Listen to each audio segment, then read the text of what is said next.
大家好，歡迎嚟到廣東話大圈子，我係一心。今日我要為大家介紹一個連接詞，學新嘢。首先，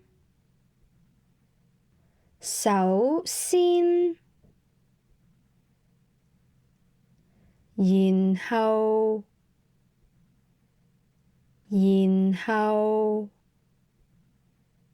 又或者跟住，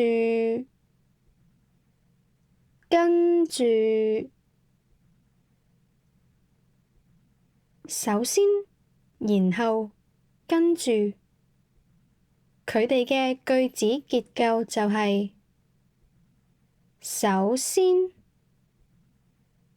再加第一個步驟或者第一件發生嘅事情，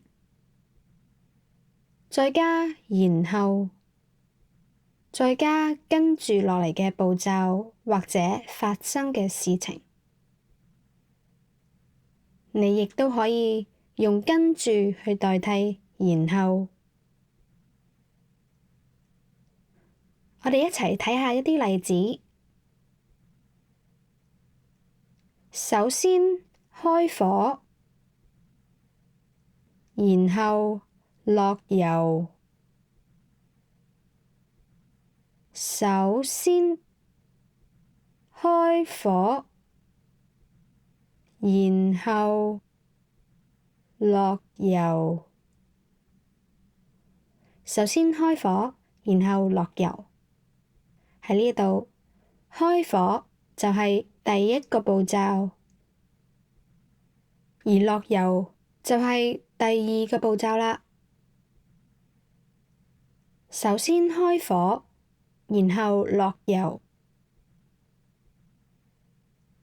首先開火，然後落油。首先開火，然後落油。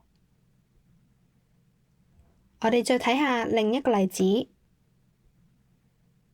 首先去九龍站，跟住轉機場快線。首先去九龍站，跟住轉機場快線。首先去九龍站，跟住轉機場快線。喺呢一度，去九龍站就係第一個步驟，而轉機場快線就係第二個步驟啦。首先去九龍站，跟住轉機場快線。首先去九龍站，跟住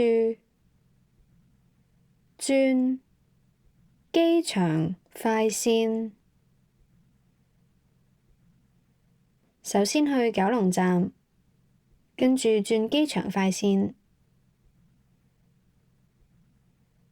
好，咁大家就練習下啦。都係嗰句，廣東話係我母語，但係如果有任何錯漏，歡迎留言話畀我知。好，係咁多，食飯先。